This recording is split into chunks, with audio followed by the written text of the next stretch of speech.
So I came up with an idea to do a sequel, but because the audience was on YouTube, the idea was, let's get a series and put it all up on YouTube and do it as like a weekly thing.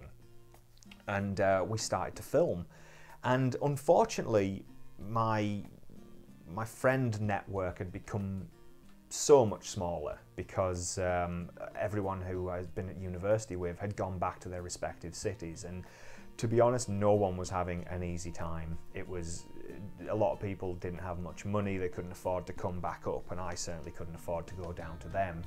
So it got very difficult, and it was very hard to maintain a consistency in the project. And I tried it. I think I made 10 episodes where it was as a series. And rightly so, the audiences just said, this looks like filler.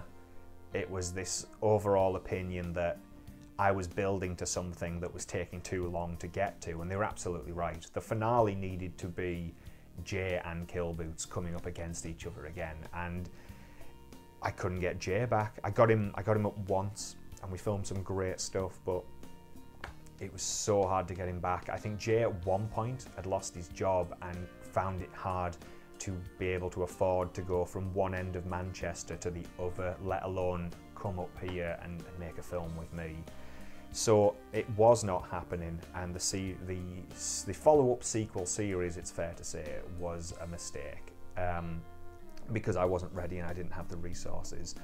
And although a lot of people up in Carlisle, where we filmed all of Maniac Project, a lot of people up here had come to my aid and helped me as best as they could, but I needed the Jay character back, and I certainly I'm not so much of an arsehole that I would recast him.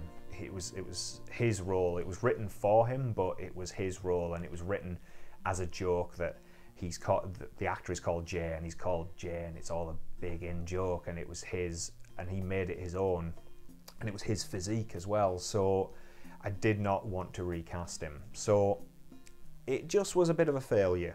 But then one day I unearthed all the tapes of the original Maniac Project, the original 20-minute film, and I thought, well, what's this got that this new stuff doesn't?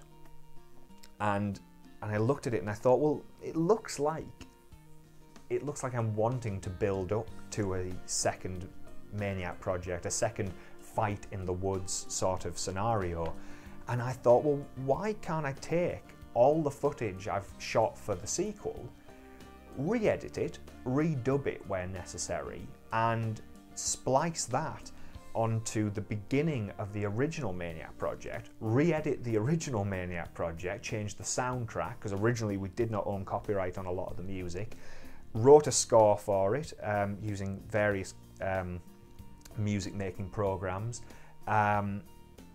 put together a slightly new plot to accommodate all this new footage that is going to go ahead of it, and the sequel ended up becoming the build-up to the Maniac Project, which was fantastic, because for me that's what the film had always been missing. I didn't see a reason why I should care about any of these characters other than just the cheap amusement that some of them have silly voices, some of them have catchphrases, and they're just killing each other, and that's entertaining. But there should have been more. There should have been more story. So fortunately, in the sequel footage, Killboots played a giant part in it, because obviously I was readily available. If the shoot was happening, I was on it. I'm Killboots. We can film Killboots. So it became this bigger, elaborate piece about what Killboots gets up to before he gets into the Maniac Project. And in a sense, whether this is right or not, in a sense, Maniac Project becomes a Killboots feature. And it was me elaborating on this character that sometimes was a joy to play and sometimes was really hard. Getting that character to do emotion and be sincere is really difficult, because he's designed in such a two-dimensional fashion that when you start to make him three-dimensional, it becomes quite a difficult performance. So So, but I think a lot of it, I think we pull off a lot of it. Some of it's successful and some of it's not so successful. But as it goes, the Maniac Project became this 60-minute feature, and I was really happy. I was happy with where it was going, but it still had a lot of holes. So I needed advice. And a few months earlier, I'd met the man who would later become my producer, Darren Horn, who ended up, he was selling a sofa bed, and I bought it. So, and I, whilst in his house removing said sofa bed, saw his DVD collection and was thoroughly impressed and felt, well, I can talk to this man about films, so that's fine. And then he had an issue with a film he'd made a few years earlier and wanted some re-editing done, and I offered my services on that, and then that sort of brought us together. And then I felt, well, I don't see any reason why I shouldn't invite him round, stick him in front of Maniac Project, switch the lights out and see what he makes of it. And he did, and he came round, and his fiancée came with him, and they watched it. And I remember him saying, I remember them both saying that they enjoyed it, but there was a lot they didn't understand. And I don't blame them. It's riddled with plot holes. It didn't really make sense. And I said, right, well, what can I do about that? And then Darren offered to come on board as producer and help finance extra sequences that were required. For example, new sequences included the cinema sequence where Kill Boots has a bomb on his crotch, the scene where the mysterious man and Max Stein are discussing what maniacs will go into the project, and then that gave us an opportunity to put full-blown nudity in there as well. In fact, it was Darren's fiancée who said, if it's supposed to be this exploitation sort of horror film, it needs some nudity in it. And I totally agreed and wrote a scene instantly, and we managed to find two wonderful ladies who, with a lot of faith, just came on board and got naked for us, which was fantastic.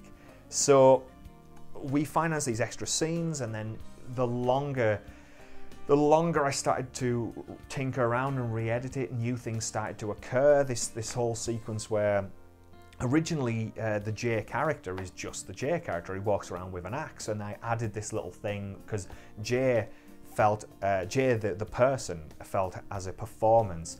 The stuff we filmed where before Jay gets to the project, Jay is like this lean, mean killing machine, and then when he gets to the project, he's clumsy and just falls over a lot. So I came up with a way around that, and I came up with this idea where Night Ranger removes Jay's brain and puts a machine in there, and then Jay's controlled via joystick, and that's a nice little thing where it's like, it's not Jay who's clumsy, it's Night Ranger's ability to control Jay that is clumsy. And that was just a little thing that had not been there originally, and we added that, and that was great. And then other characters that were added that came about that were really popular. Chair was brand new. He come about in the when it was going to be the series, and Chair was popular.